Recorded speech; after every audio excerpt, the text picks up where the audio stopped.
هاي يا حلوين، النهاردة هعمل معاكم زلابية تجنن. هتظبطوها بالظبط من أول مرة، وهتكون هشة ومقرمشة وطرية كله في نفس الوقت. طعمها تحفة وهتقعد معاكي مقرمشة لتاني يوم. امشوا على الخطوات والطريقة بالظبط وهتظبط معاكي أوعدك من أول مرة. المقادير والمكونات كلها تحت الفيديو، تقدروا تشوفيها في صندوق الوصف. تعالوا ندخل على الطريقة على طول. أول حاجة هجيب بولة وأحط فيها الدقيق، وهبدأ أحط عليها بيكنج باودر والخميرة،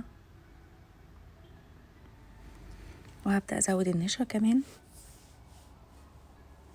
معلقتين كبار نشا. هيفرق قوي في الزلابية، هتكون هشة جدا وجميلة قوي من جوه. وهزود السكر،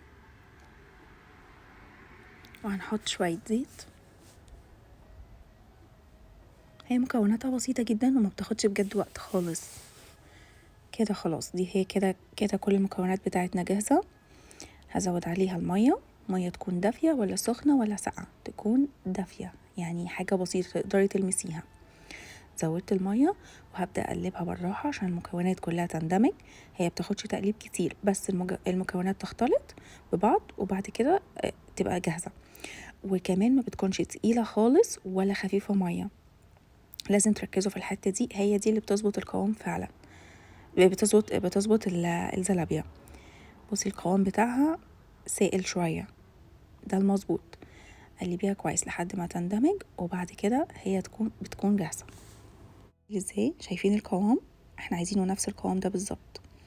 بعد كده اغطيها بستريتش، وبعد كده احط عليها فوطة وهسيبها تخمر. لازم الحجم بتاعها يتضاعف.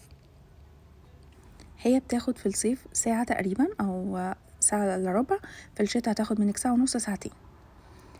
بعد كده هنبدأ نجهز للشربات بتاعها. العسل انا بعمل منها بالعسل وبعمل منها بالسكر البودرة. فهبدأ اعمل دلوقتي العسل بتاعها. لازم يكون العسل تقيل ويكون بارد.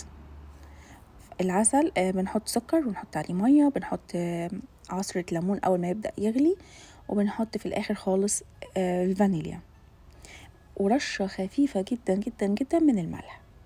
كده بيكون مظبوط جدا جدا وبيطلع تحفة. هقلبه كويس مع بعض علشان ما يعملش معاه كريم ولا كارمل ولا الحاجات الغريبة اللي بنشوفها في الشربات او العسل بتاع الحلويات. هقلبها كويس لحد ما السكر يدوب، وهسيبه يغلي 10 دقايق 15 دقيقة، وهنطفي النار. طبعا ما تنسوش تضيفوا عصرة الليمون، وبعد كده هنطفي على طول. كده المكونات بتاعتنا والشربات بتاعنا مظبوط جدا والتحفة. هنسيبه يبرد علشان اول ما نبدأ نقلي الزلابية خلاص كده هنبدأ نسيبها تهدى شوية وننزلها في الشربات بتاعها، بس لازم يكون بارد. بصوا الكمية ضعفت ازاي وكلها هشة ازاي، شايفين الهواء؟ هجيب كوباية فيها معلقة زيت ومعلقة صغيرة جدا، هي دي اللي هنعمل بيها الكور. انا بستعمل في اغلب الاوقات المعلقة اللي هي المكيال الصغيرة، اللي هي المعلقة اللي هي بتاخد 1 معلقة كبيرة. دي تحفة وبتخليها مظبوطة جدا، بس هي انا مكنتش لاقيها بصراحة فاستعملت معلقة الشاي الصغيرة. لازم تعملوا زي ما انا بعمل كده بالظبط، ده اللي بيخليها مظبوطة وبتطلع الكور بتاعتها مظبوطة جدا.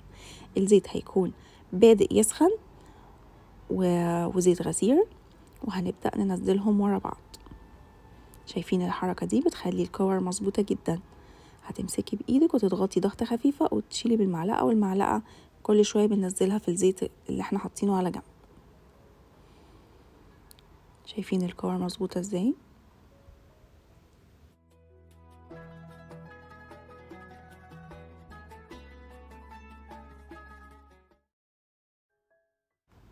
وهم على النار خلاص. اول ما اخلص الكمية ما تحطيش كتير في الطاسة، تبداي تقلبي. طول ما هم على النار هنقلب علشان تاخد كلها لون واحد من جميع الاتجاهات.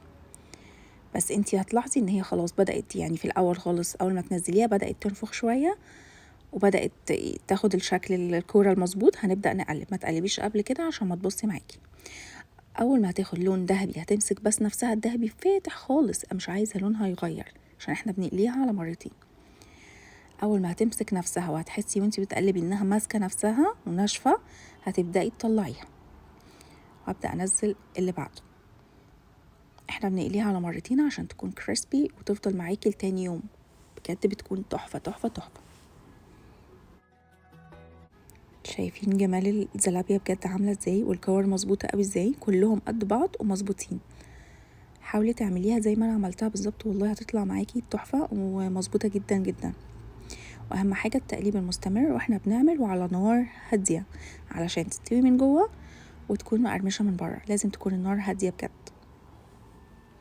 كده انا خلصت الكمية في القلية الاولى، ولازم تطلعيها على مصفى علشان ما تطرش منك وتصفي الزيت بتاعها. وهنبدأ نقلي المرة التانية. شوفوا انا كنت مطلعاها بيضة بس في نفس الوقت مستوية ومقرمشة. هبدأ اقلي المرة التانية وهبدأ اقلب اقلب اقلب. اوعي ابدا تسيبيها ثانية، هتاخد لون من جنب وجنب لا. قلبي لحد ما تستوي معاكي. شوفوا لونها ذهبي وتحفة ازاي، كده بقت كريسبي جدا ومن جوه مستوية كويس جدا وناشفة ومتفرغة، بجد حلوة ومظبوطة قوي. اول ما هتاخد معايا اللون الذهبي الجميل ده هطلعها على طول برضو على المصفى، وهسيبها لحد ما تنزل الزيت بتاعها كله.